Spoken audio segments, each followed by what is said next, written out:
নমস্কার।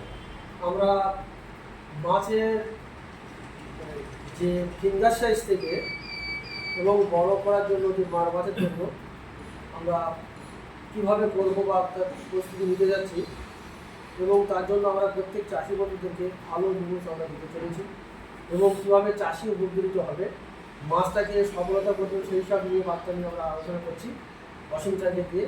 এইবারে আমি অসীম চাকে অসংখ্য নমস্কার। অ্যাম্বেসান অ্যাকোয়া বায়োটেকের পক্ষ থেকে সমস্ত আমাদের চ্যানেলের দর্শকদের প্রীতি শুভেচ্ছা অভিনন্দন ও প্রণাম জানাই। আমাদের চ্যানেল আপনাদের সেবার জন্য নিয়োজিত।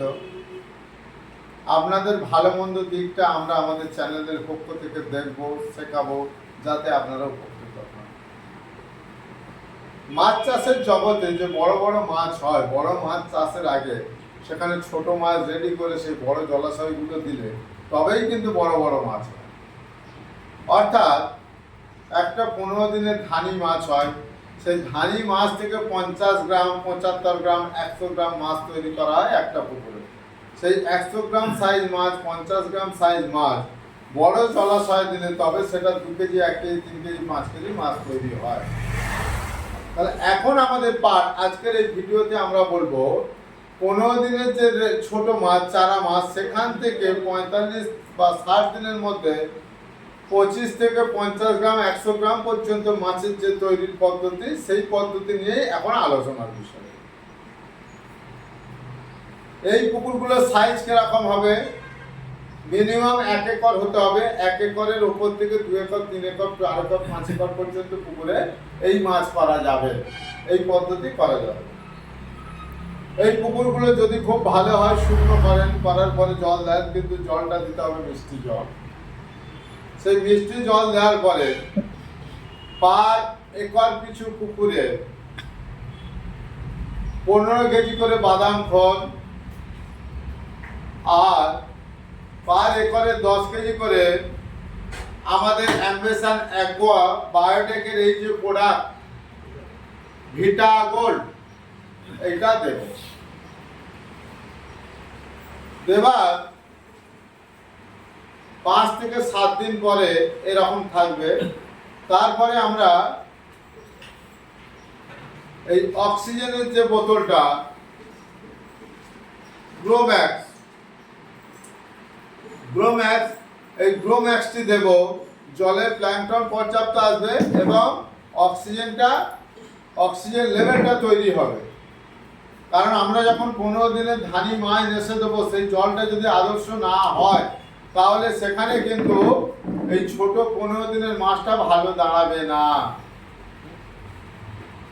তাই এটা দেবো গ্রোম্যাক্সটা। মাছ ছাড়বো, মাছ ছাড়ার পরে আমরা প্রত্যেকদিন খেতে দেবো। কি খেতে দেবো? আমি 3টে খাবারের জন্য সুপারিশ করব। সব থেকে ভালো খাবার হচ্ছে বাদাম খোল, কেননা এখানে প্রোটিনের ভাগটা অনেক বেশি। মাছকে প্রোটিন বেশি খাওয়াতে হয়, তবে মাছের গ্রোথটা বেশি হয়।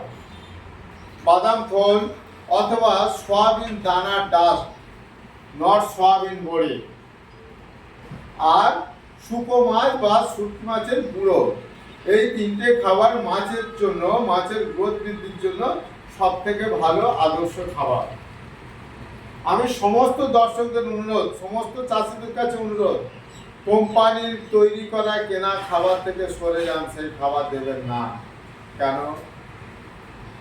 ওই কোম্পানিগুলো শুধু ব্যবসা করার জন্য আসে, তাদের খাবার ব্যবসা করে বাড়িয়ে যায়, আর ওই দামি দামি খাবার খাওয়াতে গিয়ে কোম্পানির প্রফিটটা হয় আর চাষির গামছা খুলে যায়। চাষি কিন্তু এই ব্যবসার মূল কারিগর। তাই চাষিকে জেতানো আমাদের মূল লক্ষ্য। মাছ যে ছাড়া হবে, মাছ ছাড়া হলে প্রত্যেক দিন পার একর পিছু 10 কেজি করে বাদাম খোল, নতুবা 5 থেকে 7 কেজি করে সয়াবিন দানার ডাস্ট, অথবা 10 কেজি করে শুটকি মাছের গুঁড়ো দেবেন, মাছ খাবে।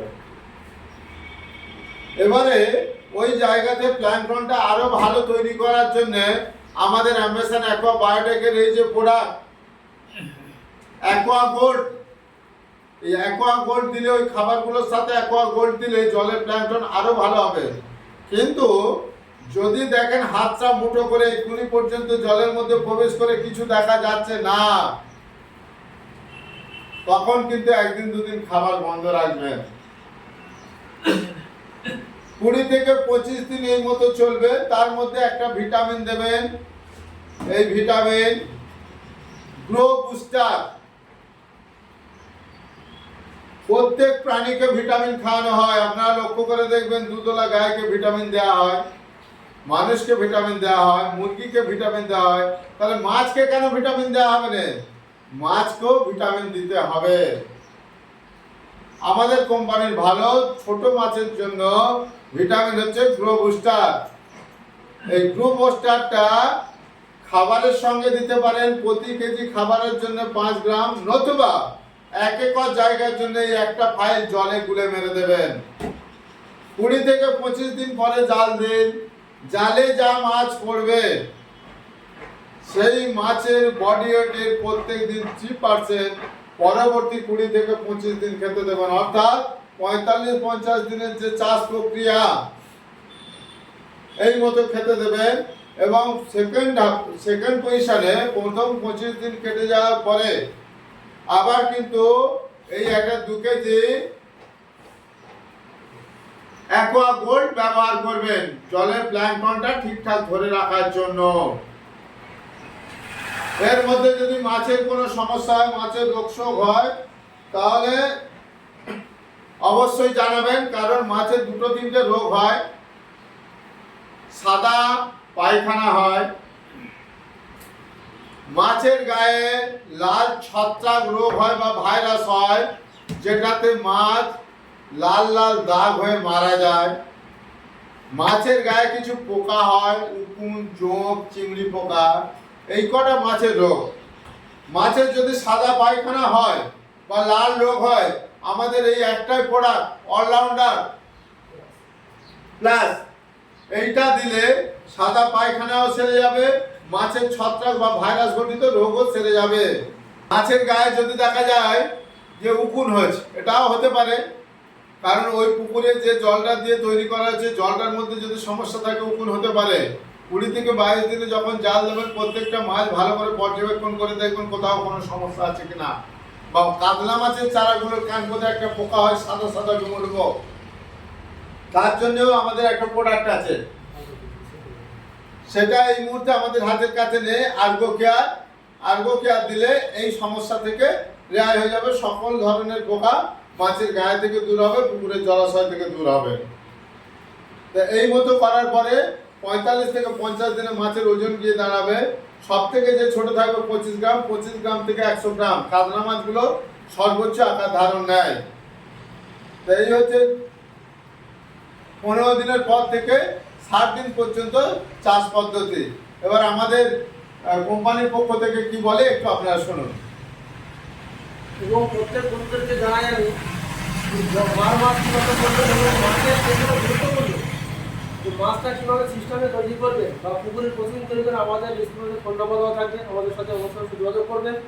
আমরা তার প্রতিদিন কীভাবে করবো আমরা অবশ্যই করে দেবো এবং জানিয়ে দেবো। আমাদের দীর্ঘত ভিডিও অনেক বড় হয়ে যাচ্ছে, যার আমি বড় করছি না, ছোটো করছি। এই বলে প্রত্যেক চাষি বন্ধুদের অসংখ্য ধন্যবাদ, নমস্কার, জয়। Thank you.